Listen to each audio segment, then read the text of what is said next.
క్రీస్తునందు ప్రియ దేవుని బిడ్డలందరికీ యేసుక్రీస్తు వారి అతి శ్రేష్టమైన నామంలో వందనములు తెలియచేసుకుంటున్నాను. నేటి దిన ధ్యానాంశము యోహాను వ్రాసిన మొదటి పత్రిక 2వ అధ్యాయము 15, 16, 17 వచనములు. ఈ లోకమునైనను లోకములో ఉన్నవాటినైనను ప్రేమింపకుడి. ఎవడైనను లోకమును ప్రేమించిన ఎడల తండ్రి ప్రేమ వానిలో నుండదు.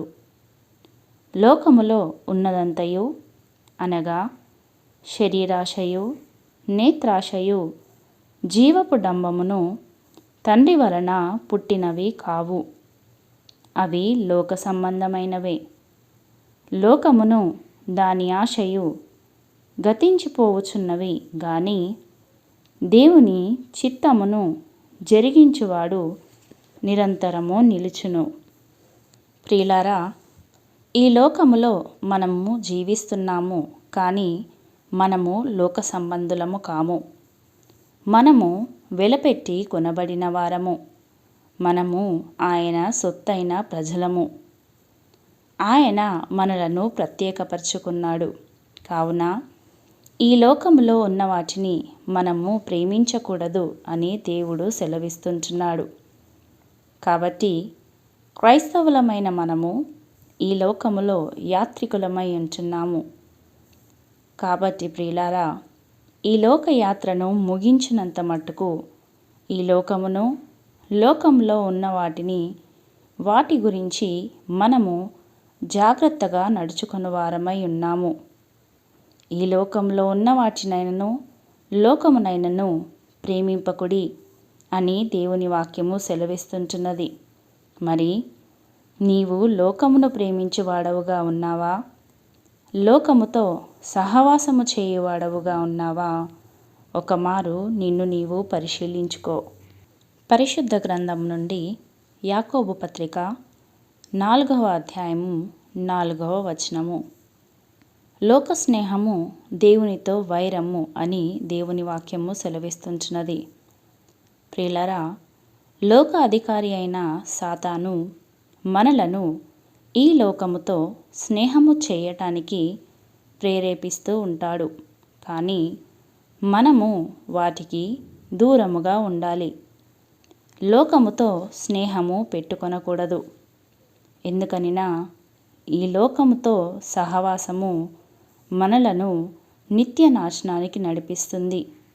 కాబట్టి ప్రియులారా, మనము దేవునితో సహవాసము కలవారమై ఉండాలి, కానీ లోకముతో సహవాసము చేయకూడదు. యోబు గ్రంథము 22వ అధ్యాయము 21వ వచనంలో దేవుని వాక్యము ఈ విధముగా సెలవిస్తుంటున్నది.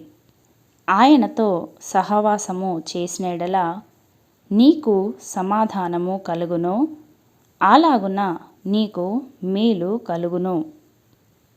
అవును ప్రియులారా, దేవునితో మనము సహవాసము చేసినప్పుడు ఆయన మనకు సమాధానమును, మేలును దయచేస్తాడు అని దేవుని వాక్యము సెలవిస్తుంటున్నది. యోబు తన స్నేహితులతో అంటున్నటువంటి మాటలు. తన స్నేహితులు లోకపు మాటలు యోబుతో మాట్లాడినప్పుడు యోబు దేవునికి వ్యతిరేకముగా ఒక మాట కూడా పలకలేదు. ప్రియులారా, లోకపు స్నేహము మనిషిని చెరిపివేస్తుంది. అయితే దేవునితో మనము సహవాసము కలిగి ఉంటే ఆయన మన జీవితాలను సమాధానముతో, మేలులతో నింపువాడుగా ఉన్నాడు. ఈ దినాన లోకులు తమకున్న లోకపు జ్ఞానమును బట్టి అతిశయించువారుగా ఉన్నారు.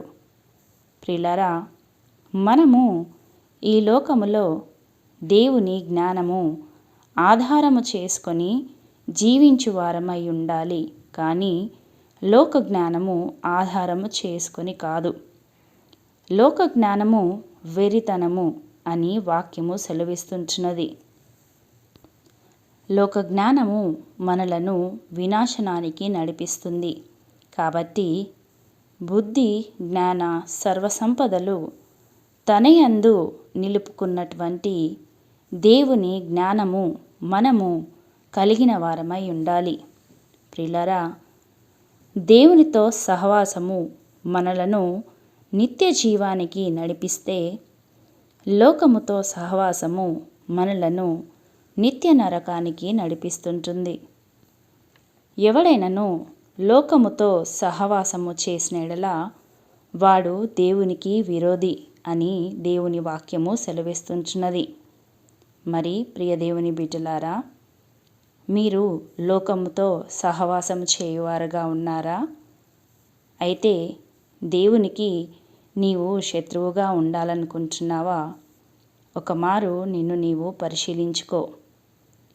ప్రియులారా, శరీరాశయు, నేత్రాశయు, జీవపు డంబము ఇవన్నీ అపవిత్రమైనవి. ఇవన్నీ గతించిపోవును. కాబట్టి వీటన్నిటినీ మనము అసహ్యించుకొని వారముగా ఉండి నిరంతరము నిలిచినటువంటి దేవుని చిత్తమును జరిగించు వారముగా ఉండుటకు దేవుడు తన కృపను అనుగ్రహించునుగాక. ఆమెన్. ప్రార్థించుకుందాము. పరిశుద్ధుడా, శక్తిమంతుడా, మమ్మును మిక్కిలిగా ప్రేమిస్తున్న గొప్ప దేవా, మీ శ్రేష్టమైన నామమును బట్టి తండ్రి మీకు వందనములు.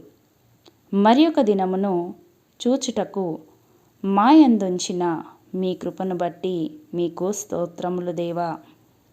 పరిశుద్ధ వాక్యముతో మమ్ములను దర్శించిన దేవా, మీకు వందనాలు. ఈ లోకపు స్నేహము, లోకపు జ్ఞానము, లోకపు తలంపులు వ్యర్థమైనవని, మీతో సహవాసము మేలుకరమని, సమాధానకరమైనదని మాతో మాట్లాడిన దేవా, మీకు వందనములు.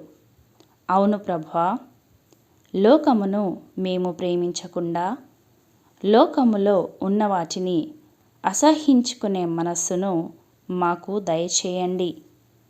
మీతో సహవాసము గలవారమై మీ శ్రేష్టమైన జ్ఞానమును ఆధారము చేసుకొని ఈ లోకయాత్రను ముగించుకొని మీరు మా కొరకు ఉంచినటువంటి నిత్య రాజ్యములోనికి ప్రవేశించుటకు మా జీవితాలను మలచమని యేసు పరిశుద్ధ నామములో ప్రార్థించి అతి వినయముతో బ్రతిమిలాడి వేడుకొనుచున్నాము పరమ తండ్రి.